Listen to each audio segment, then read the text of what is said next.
Murakaza neza ku Isumo TV, aho abashaka gutera imbere mu bumenyi bahurira. Niba utarakora subscribe, urimo gucikwa. Bakunzi bacu muraho, twizere ko mumeze neza kandi nibyo tubifuriza. Nkuko bisanzwe, n'uyu munsi tuje tubazaniye ibyabafasha gutera imbere. Niba nawe uri mu mubare w'abashaka gutera imbere kandi babiharanira, kurikira iyi video kuva itangiye kugeza irangiye, nibiba ngombwa uyisubiremo kuko tugiye kuvuga ku mitungo iri gukiza abantu umunsi ku munsi. Twizere ko nawe uri mu mubare wabo cyangwa se nawe ukaba uri kubiharanira, kandi twizeye ko uzabinjiramo mu gihe gito.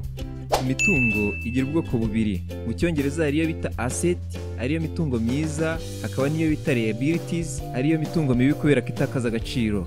Uyu munsi tugiye kurebera hamwe imitungo myiza iri gukiza abantu benshi, ariyo assets.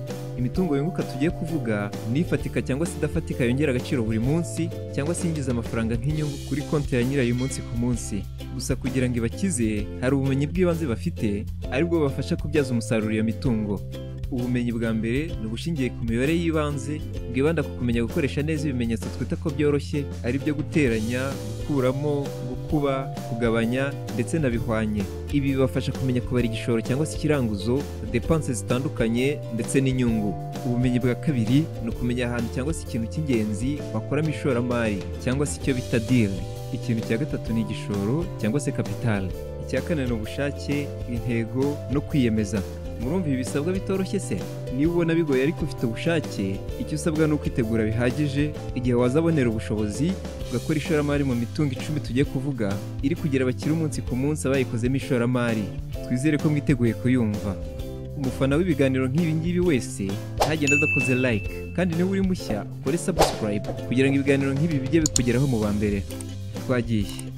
Ikintu cya mbere kiri kugira abantu bakire ni kashi.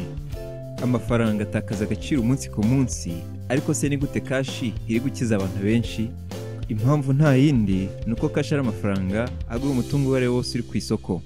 Ku muntu ufite kashi, iyo abonye deal cyangwa se umutungo uri ku isoko, icyo aba asabwa ni ugukora ya mibare twavuze yoroshye, agateranya, agakuramo, agakuba, akagabanya, akabara neza niba uwo mutungo uri ku isoko uzamwungukira. Yabona ari deal nziza akiyangaja akawugura, yabona utazamwungukira akabireka. Kubera ko kashi ari igikoresho gikomeye gikemura ibibazo byose bikemurwa n'amafaranga, iri banga abakire barizi neza, akaba ariyo mpamvu kubika kashi ari imwe mu ntwari ikomeye bakoresha, ibafasha gukomeza kubaka ubukire bwabo. Nawe niba ushaka kuba umukire, hera uyu munsi witoza kubika kashi wabyaza umusaruro igihe icyo ari cyo cyose. Gusa kuyibika ntibihagije, gushaka deal uyishoramo vuba nabyo ni ngombwa, kuko amafaranga atakaza agaciro buri munsi. Ikintu cya kabiri kiri gukiza abantu benshi ni ubutaka. Si mu Rwanda gusa, no ku isi yose ubutaka ni imari ishyushye, cyane cyane ubwo kubakaho ndetse no gukorerwaho ubuhinzi n'ubworozi. Impamvu ni uko umubare w'abatuye isi uri kugenda wiyongera buri munsi, kandi ubuso bw'ubutaka bwo kubakaho ndetse no gukorerwaho imirimo y'ubuhinzi n'ubworozi bugabanuka buri munsi. Niba bakenera amacumbi n'ibyo kurya biyongera, imijyi ikaba ikura buri munsi. Iyi ni impamvu isobanura izamuka ry'agaciro k'ubutaka. Ese uzi ko agaciro k'ubutaka mu myaka 10 kikuba hagati y'inshuro 10 n'inshuro 20? Bisobanura ko ku muntu bishoboye, ubutaka ari ikintu cyiza cyo gushoramo imari.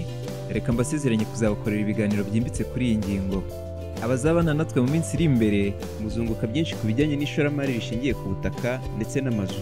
Iyi ikaba ari impamvu ituma niba utarakora subscribe ukwiye kwikora nonaha kugira ngo ibyo biganiro bitazagucika.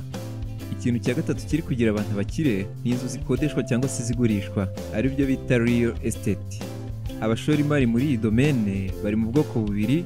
Hari ababona icyo bita passive income, amazu bubatse cyangwa se baguze akabinjiriza mu buryo bw'ubukode. Abandi bakabona active income, aho bubaka inzu cyangwa se bakazigura barangiza bakazigurisha.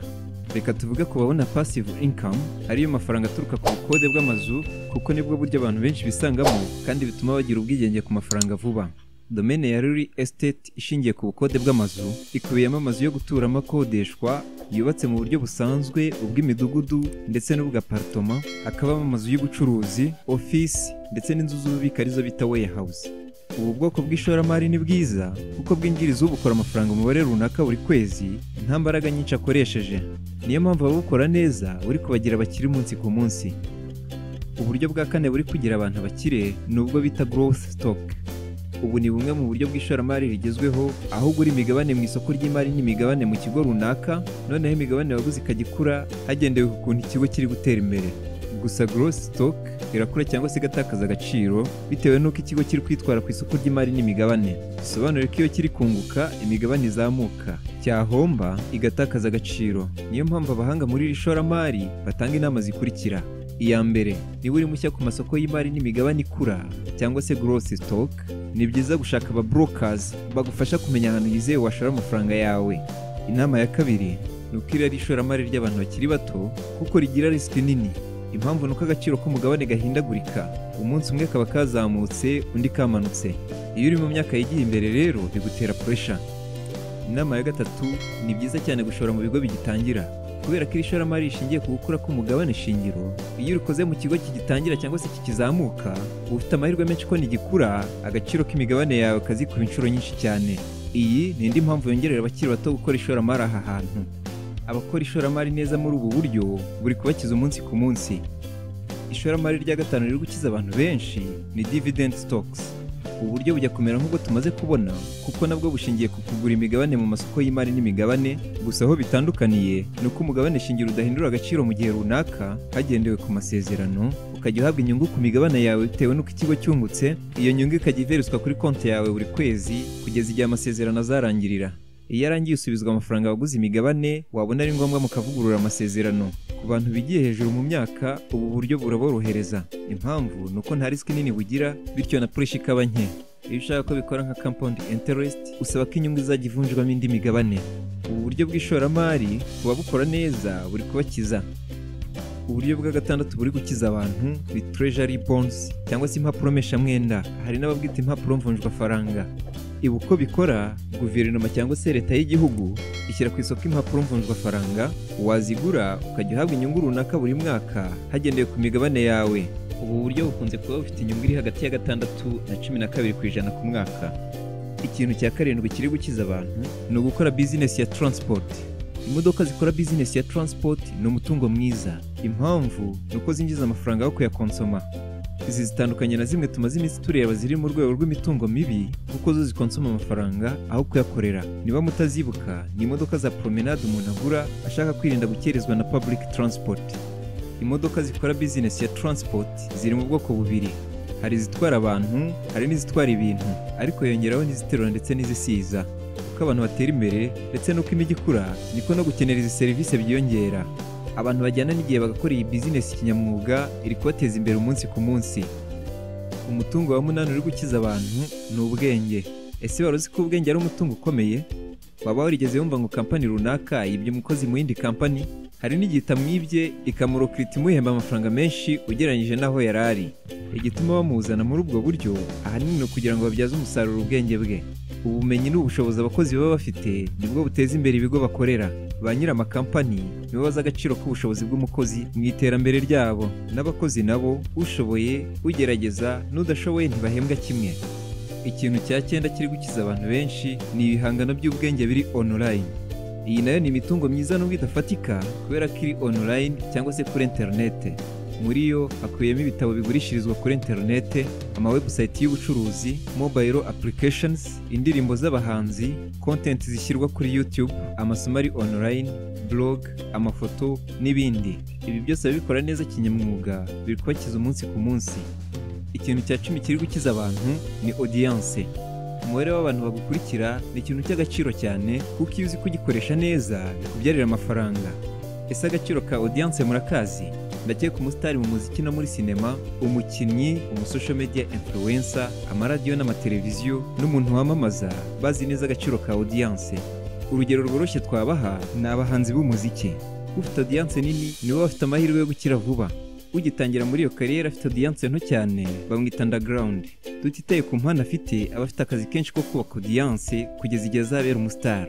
Aba bombi audience niyo igisobanura iterambere ryabo. Na radio na televiziyo igira abayikurikira benshi n'inyuraho amapublicité aremereye. Si ibyo gusa, n'aba social media influencers deals bakora mu bijyanye no kwamamaza zirabatunze. Iyi niyo mpamvu audience iri gukiza abayubatse neza. Niba nawe ufite impano yo gucuruza bicishije muri audience, tangira uyubaka uyu munsi. Icy'ingenzi ni uko ubikora kinyamwuga kandi ukirinda kwangiza personality yawe. Abantu twabanye kugeza kuri uyu munota muraba agaciro cyane. Niyo mpamvu tubafitiye bonus y'ikintu cya 11 nk'umutungo uri gukiza abantu cyane. Waba uzi icyo ari cyo se? ni cryptocurrency. Cryptocurrency abenshi bayihuza na Bitcoin, ariko si byo, kubera ko hari n'ubundi bwoko bwinshi bw'amacoins ariko nayo akora nka Bitcoin. Muri rusange ubu ni ubwoko bw'amafaranga adafatika aba kuri interinete.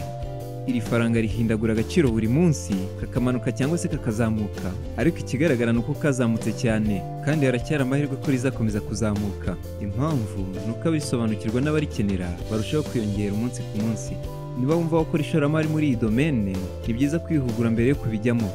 Bakunzi bacu, uyu munsi twarebeye hamwe imitungo 10 iri kugira abantu bakiri umunsi ku munsi. Niba muri iyi hariyo wemvestingamo, congratulation. Niba kandi hariyo wemera ko nawe yakugira umukire, tukwifurije kubona ubushobozi bwo kwikoramo ishoramari. Niba iki kiganiro cyakuryoheye, ntugende udakoze like kandi na comment yawe ni ingenzi, kuko ushobora kuba ufite inyunganizi kuri iki kiganiro. Niba ubona hari n'uwo cyafasha, ukimusharinge. Niba uri mushya, kora subscribe kugira ngo ibiganiro byacu bijye bikugeraho mu ba mbere. Wakomeza ukurikira n'ibiganiro twasize kuri end screen kuko byagufasha kandi byakuryohera. Abo twabanye, mwakoze cyane kudukurikira. Ibiganiro byacu nakagaruka naho utaha. Imana ibarinde. Turabakunda.